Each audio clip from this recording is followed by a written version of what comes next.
Hello my dear friends, welcome back to another video. So I came across an absolutely insane Andor Season 2 theory that I really want to share with you. So as you're probably aware, there are two characters in this show that I'm very fascinated by, Luthen and Kleya, mainly because we know so little about them, but there was a massive hint in episode 6. When Kleya has to remove the listening device from Skolden's Tinian codex, her dialogue reveals something truly remarkable only a few fans picked up on.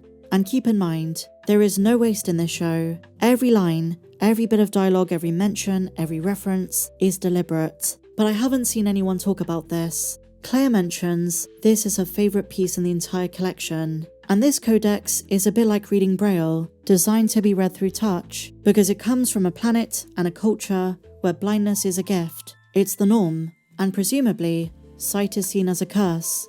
And from Kleya's reaction, and a look that Luthen gives her, I wonder if there's a personal connection that she has to it, namely that she's from that planet, and there is some proof. A while ago, the actress who plays Kleya, Elizabeth Dulao, spoke about the character's appearance, and she said something I hadn't considered. Kleya's eyeshadow is not cosmetic, it's a skin marking, like a cultural tattoo. She said this, the lipstick isn't lipstick, it's eyeshadow, so it's a really matte lip, and the makeup around her eyes is not supposed to be makeup at all, but rather markings on her skin. What a mystery.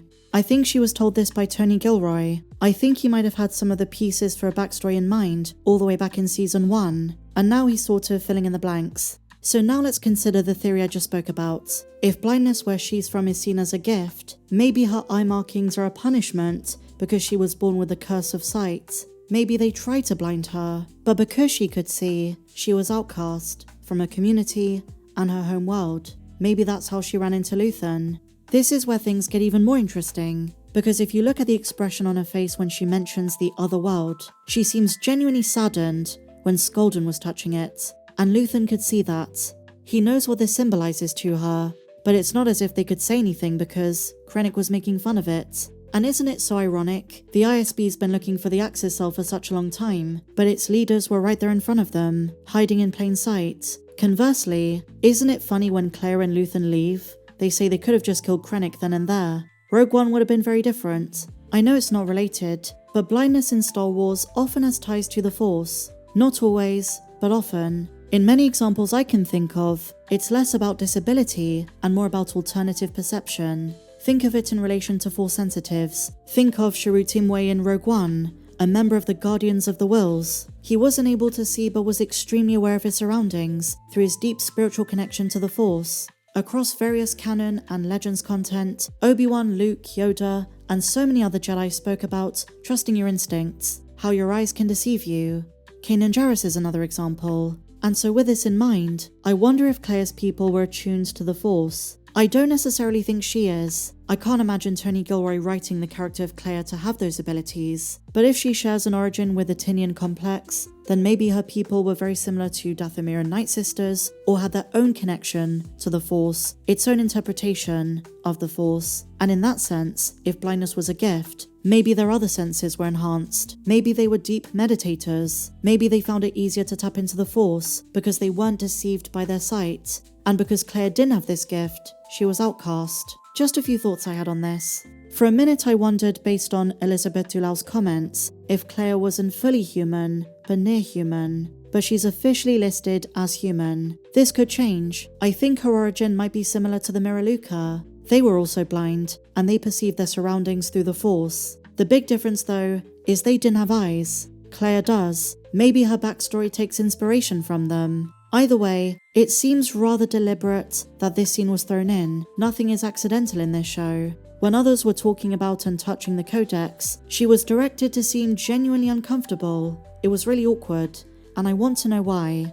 I think this detail might come back to be very significant, unless it was just the nervousness of the stakes. They had to get rid of the device and not be seen doing so. But in Andor, and season 2 is no exception, there are always several layers of meaning. And in line with this, if this is true, it could explain why Kleya has such a good sense of hearing. She's the ears of Axis Cell, because maybe where she comes from, most people are blind, and so they have to rely on their other senses. I guess we'll find out soon enough. We've spoken about Luthen's misunderstanding of the complexity of relationships and balancing the human side with the cause. Well, it wasn't just Fel and Cassian who have gripes with him, but also Kleya. I was rewatching the scene where they were arguing because Luthen didn't think it was a good idea to put a listening device on one of the antiques that he provided to Skolden, and it made me think back to my last theory about Kleya. Is she really the leader of the group? Everything has to go through her. Luthen says to Cassian many times, speak to Kleya about it. And in my video talking about who is the real master behind Axis Cell,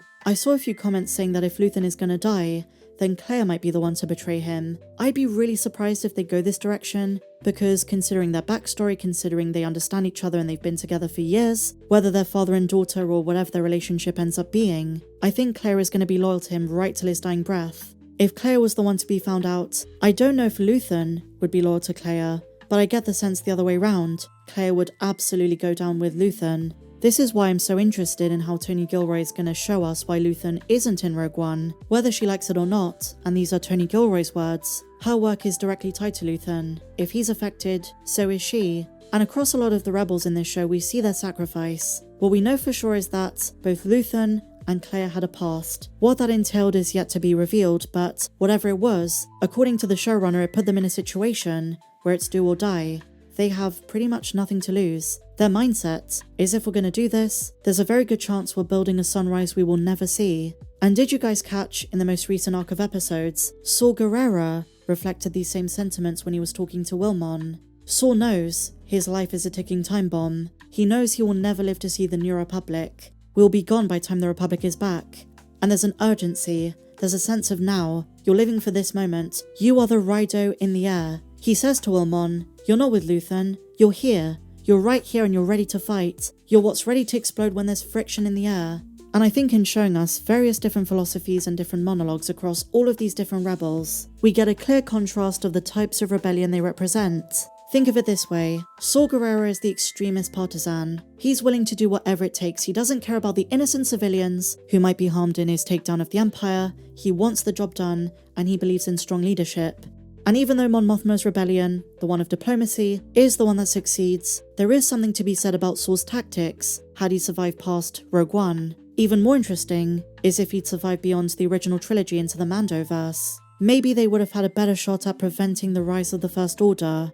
I was recently reading the book Star Wars Battlefront II Inferno Squad, and in there we meet the Dreamers, Saw's partisans who were not on Jeddah so they didn't die, those that survived Rogue One. They were quickly wiped out, so they didn't make it very far, but we learn a little bit about Saw's legacy, and you learn that in a way, his very aggressive confrontational approach definitely could have seen success in a different era. And I'm bringing this up just to contrast it to Luthen and Kleya. Luthen is the secret spy of many faces. In a sense, every face of Luthen is the real face. His role is building a rebellion and taking the Empire down, while staying as quiet and being as well connected as possible. And the reason for Luthen's downfall isn't his extremism, but rather when those relationships he's formed come apart.